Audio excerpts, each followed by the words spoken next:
Entrevista Venevisión. Líder en opinión. Por tu canal independiente, Venevisión. ¿Qué tal, amigos? Muchísimas gracias por acompañarnos. Ya estamos listos para iniciar nuestra conversación en Entrevista Venevisión con el defensor del pueblo Tarek William Saab. Gracias por acompañarnos.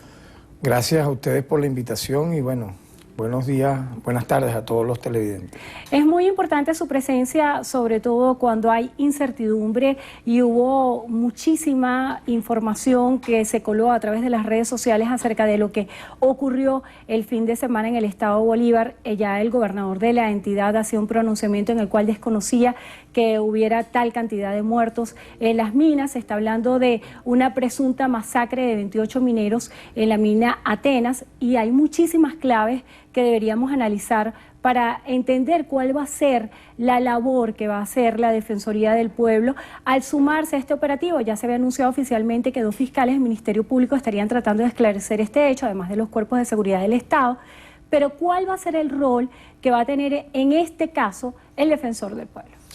Bueno, sí, efectivamente nosotros desde el primer momento en que se hizo pública la denuncia sobre este tema, con toda la prudencia de casos como este, sin adelantar opinión en vista de que se está abriendo una investigación formal, nos comunicamos con el ciudadano gobernador del estado Bolívar, Francisco Rangel Gómez, también con el ciudadano comandante general del Ejército y de la Guardia Nacional, para conocer desde la parte ya oficial del Estado venezolano lo que al respecto se estaba realizando para la Defensoría del Pueblo como Instituto Nacional de Derechos Humanos, que es lo que somos, sumarse a dichas investigaciones. Y así ha ocurrido. Durante este día, sábado y domingo, hemos mantenido estas conversaciones de forma permanente. Hay versiones encontradas, todas de carácter extraoficial, y cuando las cosas aparecen de carácter extraoficial, yo creo que la vocería más prudente es esperar, y así lo he solicitado, una investigación independiente, objetiva, imparcial, que nos lleve a la verdad y al esclarecimiento de los hechos, sea cual fuese lo que haya ocurrido. Aquí lo que importa es la verdad. Nosotros incluso hemos adelantado algunas reuniones de carácter formal con familiares de estos presuntos ciudadanos que han desaparecido, y he designado a 4 empleados, funcionarios de la Delegación de la Defensoría del Pueblo del Estado Bolívar para que se llegue pues a la verdad.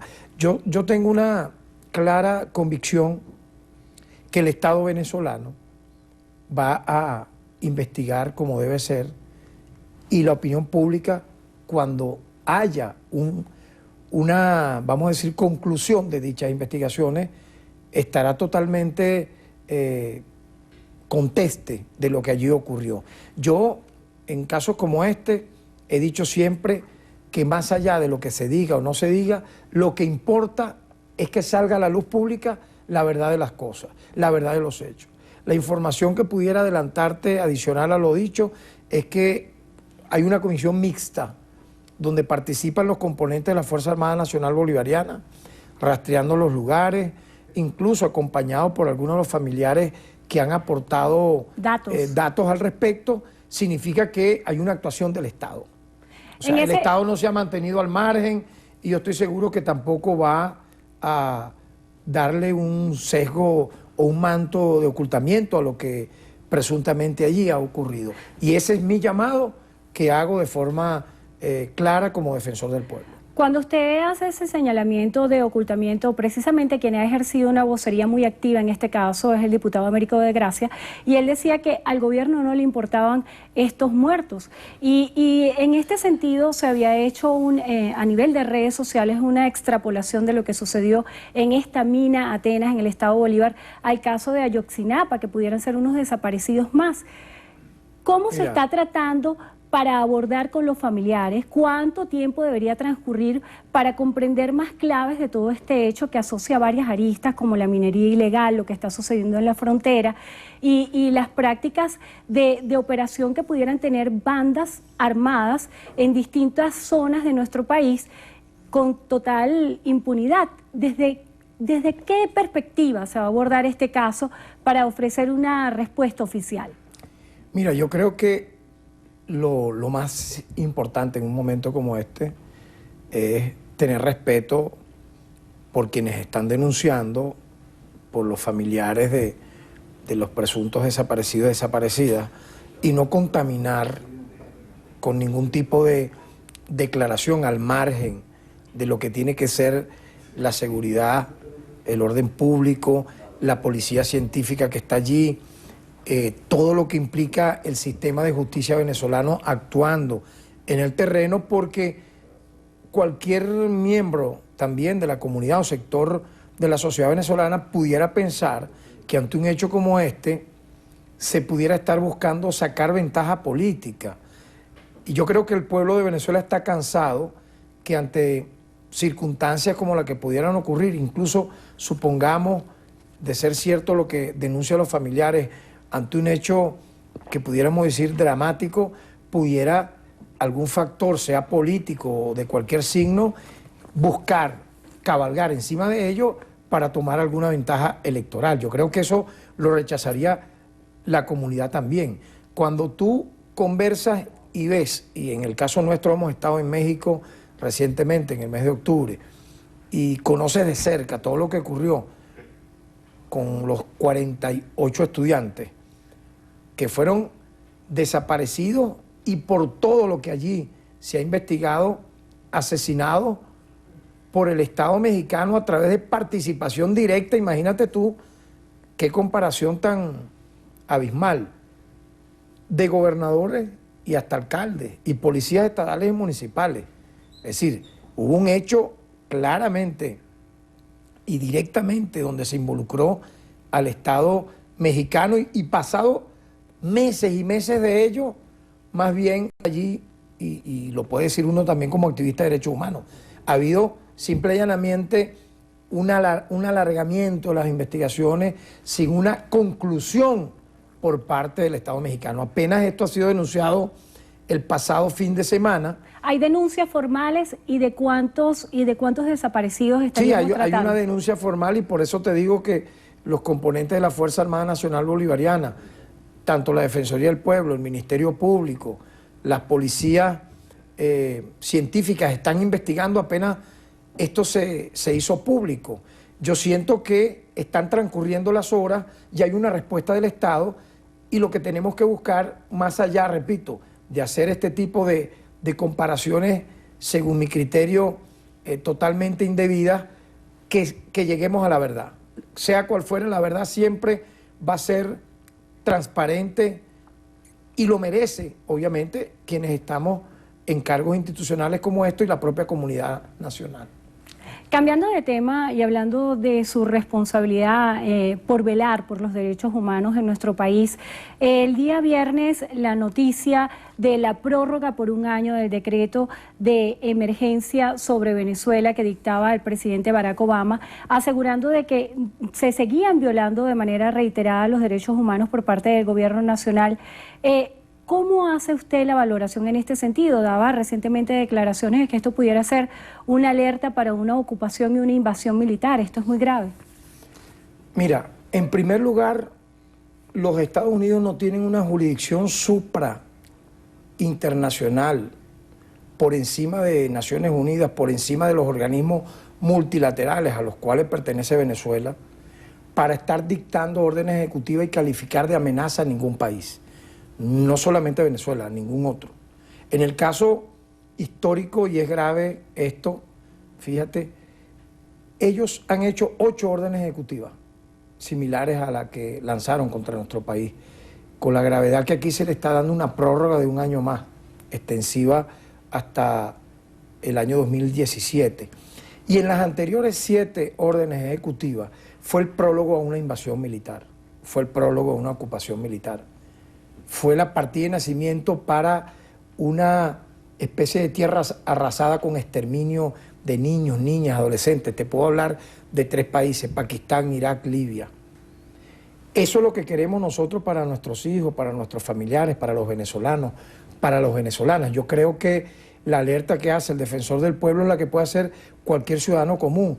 Estados Unidos no tiene jurisdicción para amenazarnos a nosotros, calificarnos como una especie de, imagínate tú, valga la redundancia, amenaza para la seguridad de ellos cuando ellos son más bien la superpotencia militar más poderosa del planeta. ¿Cómo pudiera Venezuela ser una amenaza a su seguridad?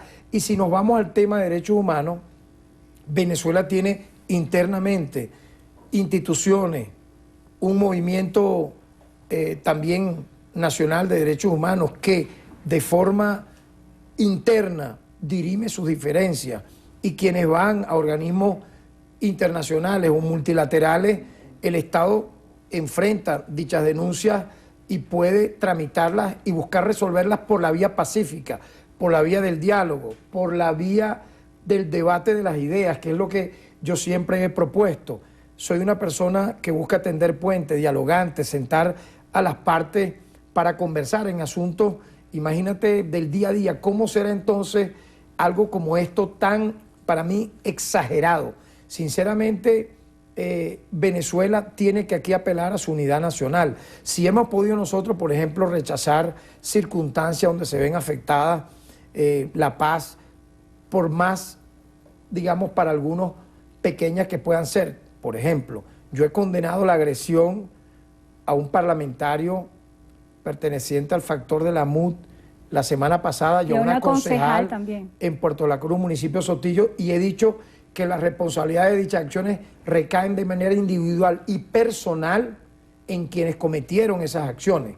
Tú no puedes decir que fue un cuerpo colegiado el que lo hizo o un colectivo como tal, pero está de nosotros el principio de condenar el hecho y pedir que se esclarezca, sin importar, repito, que fue de tal o cual factor. En este sentido, mucho más aún, porque es una superpotencia extranjera con un poderío militar tremendo que ha demostrado arrasar, cuando así lo quiere, naciones enteras, la que nos está nuevamente calificando como una amenaza para su nación. Yo creo que es todo lo contrario y por ello rechazamos ese decreto. Se nos está agotando el tiempo. Yo quisiera que brevemente habláramos de un tema relativo a los derechos humanos y de los derechos fundamentales, el derecho a la vida.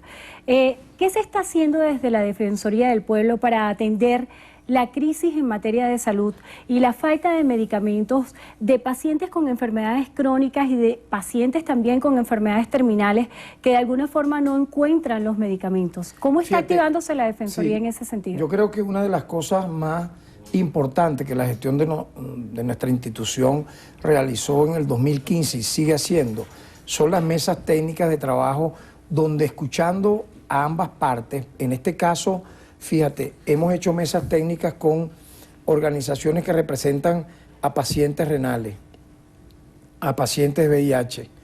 Luego nos hemos reunido con las autoridades competentes que son del Ministerio de la Salud, por ejemplo, del Seguro Social.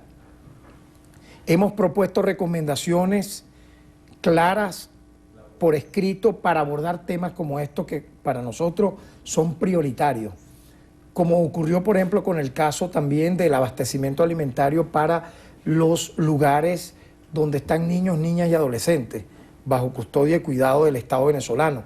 Esa mesa arrojó algo muy importante, porque luego de escuchar a, digamos, la parte que tiene que ver con los que allí viven, escuchamos al Estado y de allí surgieron resultados para abastecer de manera puntual y oportuna no solamente las instituciones públicas que atienden a niños, niñas y adolescentes, sino también la Casa Don Bosco, que fue la recomendación que hizo la Defensoría del Pueblo. Por lo tanto, yo creo en ese tipo de trabajo.